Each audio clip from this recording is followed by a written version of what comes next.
Assalamualaikum warahmatullahi wabarakatuh. Waalaikumsalam warahmatullahi wabarakatuh. Ya, selamat pagi anak-anak. Selamat pagi, Bu. Bagaimana kabar kalian pagi ini? Baik, Bu. Ya, alhamdulillah. Semoga semuanya sehat ya, dan pastinya bersemangat untuk mengikuti pelajaran pagi ini. Nah, sebelumnya mari kita mulai belajar pada hari ini dengan berdoa. Silahkan ketua kelas untuk memimpin doa. Ayo, marilah kita berdoa untuk memulai pelajaran kita pada hari ini. Ya, terima kasih kepada ketua kelas yang sudah memimpin doa. Sebelumnya, apakah hari ini ada yang tidak hadir? Tidak ada, Bu. Hadir Ya, semua, Bu. alhamdulillah ya. Semoga seterusnya nanti seperti ini. Kalau misalkan nanti ada acara mendadak atau sakit, itu bisa beritahukan kepada ketua kelas atau temannya, atau bisa menghubungi gurunya langsung ya. Nah, hari ini kita akan memasuki pelajaran baru, yaitu mengenai sistem pernapasan. Sebelumnya kalian pasti sudah kan pernah belajar tentang ciri-ciri makhluk hidup. Nah, apa saja ciri makhluk hidup yang kalian tahu? Makan, Bu. Ya, apalagi? Berkembang biak. Nah, terus apalagi? Ada yang tahu? Bernapas, Bu. Ya, betul sekali apa yang kalian sebutkan tadi. Salah satunya yaitu bernapas, yang mana akan kita pelajari pada hari ini. Jadi tujuan pembelajaran kita pada hari ini yang pertama itu kalian nantinya bisa mengetahui apa yang dimaksud dengan bernapas. Kemudian kalian bisa mengidentifikasi apa saja organ-organ pernapasan. Yang ketiga, kalian bisa menganalisis keterkaitan antara struktur dan fungsi organ pernapasan. Kemudian kalian bisa mengidentifikasi mekanisme pernapasan dada dan pernapasan perut. Ya, menurut kalian mengapa sih kita itu perlu bernapas? Ada yang tahu? Karena kita makhluk hidup. Ya, karena kita makhluk hidup. Apalagi? Supaya kita tidak mati. Supaya kita tidak mati. Ada lagi yang mau jawab? Supaya tubuh ada energi. Betul sekali ya jawaban kalian tadi. Nah, coba sekarang Ibu minta kalian tutup hidung dan juga mulut kalian. Apa yang kalian rasakan? Tidak bisa bernapas, Bu. Ya, tidak bisa bernapas. Jadi seperti itu ya, kalau misalnya kita tidak bisa bernapas, walaupun cuma beberapa detik pasti akan terasa sesak. Nah, kemudian dari tadi kan kita sudah membahas tentang pernapasan, bahkan kita sehari-hari itu bernapas. Tapi kalian tahu tidak apa itu arti bernapas? Menghirup udara. Menghirup udara, betul. Ada lagi yang tahu? Tidak tahu, Bu. Tidak tahu. Ya, sini gua akan menjelaskan ya apa itu bernapas. Jadi bernapas itu merupakan aktivitas kita memasukkan udara atau memasukkan oksigen dan menghembuskan udara atau mengeluarkan karbon dioksida dan H2O atau uap air, yang mana ini terjadi di dalam paru-paru. Nah, kemudian kenapa kita perlu menghirup oksigen? Oksigen itu berperan penting dalam proses metabolisme. Proses metabolisme itu merupakan proses kimia yang terjadi di dalam sel tubuh. Nah, kenapa perlu metabolisme? Itu nantinya akan mengubah makanan yang masuk ke dalam tubuh kita menjadi sebuah energi. Nah, sebelumnya kalian kan sudah mempelajari tuh tentang sistem pencernaan, sistem peredaran darah. Jadi setelah kalian misalnya makan keju, makan coklat misalnya, itu nanti makanannya akan masuk ke sistem pencernaan. Nah, sari-sari makanan tersebut kemudian akan diserap tubuh dan diedarkan ke seluruh tubuh melalui darah. Nah, kemudian pada sistem pernapasan ini, zat-zat makanan tersebut akan dioksidasi sehingga bisa menghasilkan energi. Yang namanya sistem itu pasti dibentuk oleh organ-organ. Nah, sistem pernapasan itu berupa saluran, terdiri dari serangkaian organ pernapasan yang berupa saluran pernapasan. Siapa yang tahu apa saja organ pernapasan? Hidung, Bu. Hidung. Nah, yang pertama itu ada hidung. Hidung itu merupakan alat pernapasan yang paling luar dan berhubungan langsung dengan udara luar. Nah, di dalam rongga hidung itu terdapat rambut hidung. Apa gunanya rambut hidung? Gunanya rambut hidung itu untuk menyaring udara yang masuk. Kemudian ada kelenjar lendir. Kelenjar lendir itu berfungsi untuk mengatur kelembapan udara yang masuk. Kemudian ada kapiler darah. Yang kapiler darah ini berfungsi untuk menyesuaikan suhu udara yang masuk. Yang kedua itu ada paring. Paring itu merupakan persimpangan antara rongga mulut ke kerongkongan dan juga rongga hidung ke tenggorokan. Fungsinya apa? Fungsinya itu menyalurkan udara nantinya ke trakea. Kemudian yang ketiga itu ada laring. Nah, pada laring itu terdapat katup yang namanya katup epiglotis. Fungsinya katup epiglotis ini adalah dia akan menutup saluran pernapasan ketika kalian makan. Kemudian dia akan menutup saluran pencernaan ketika kalian bernapas. Jadi saat kalian makan, makanya tidak tersedak karena si saluran pernapasannya itu ditutup.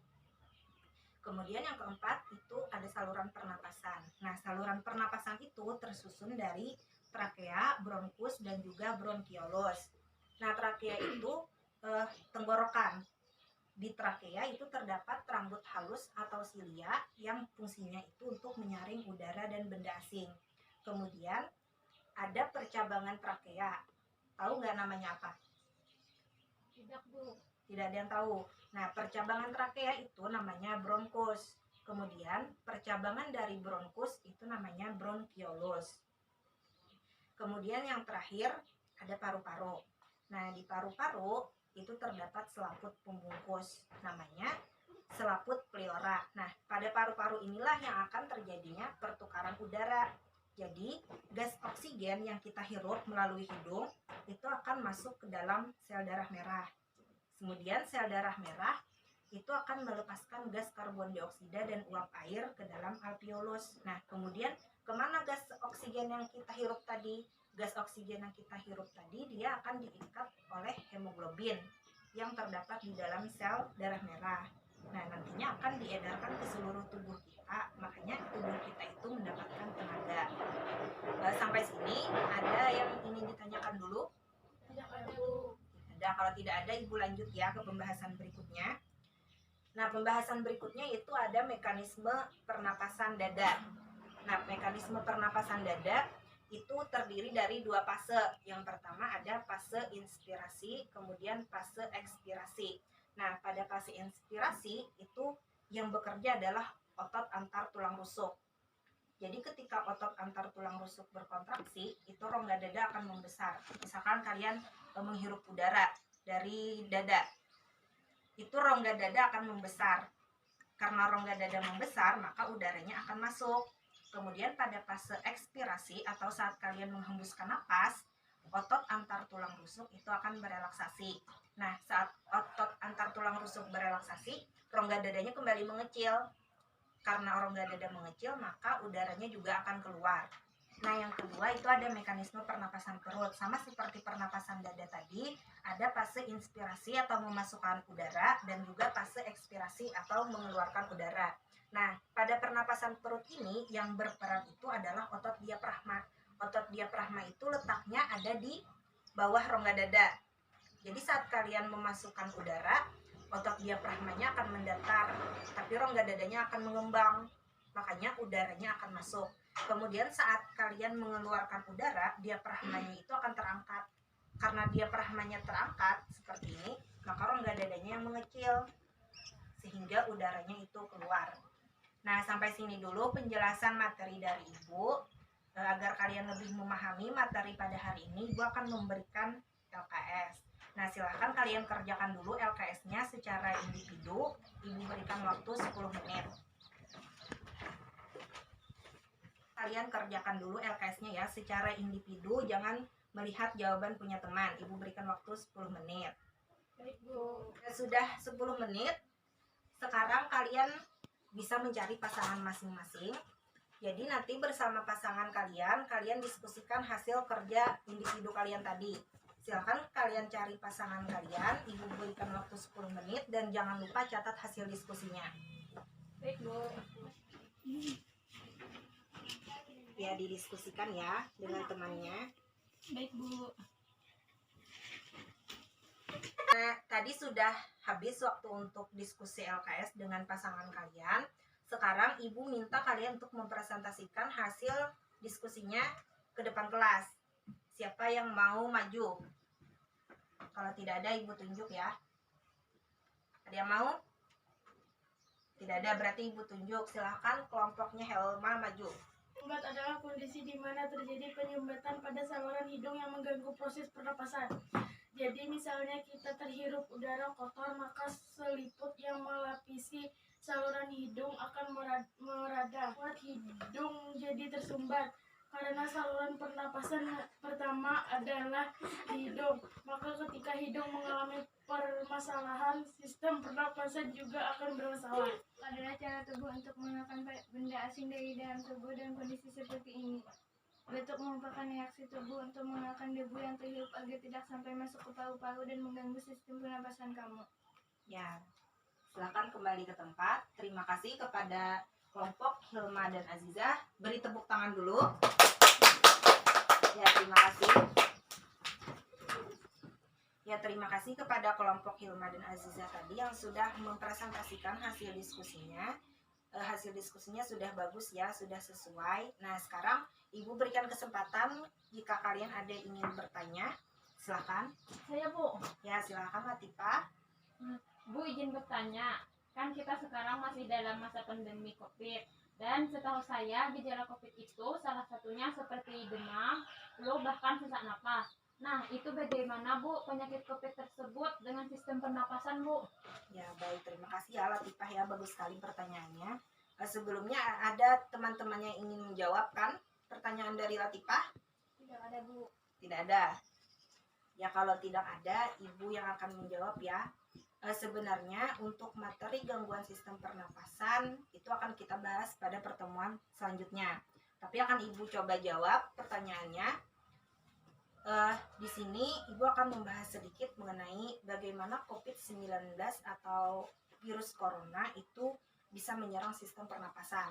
Jadi virus itu akan menyebar melalui tetesan air liur, mungkin bisa saat kita berbicara, saat kita bersin, saat kita batuk. Makanya kan kita ini sebenarnya disarankan untuk selalu memakai masker.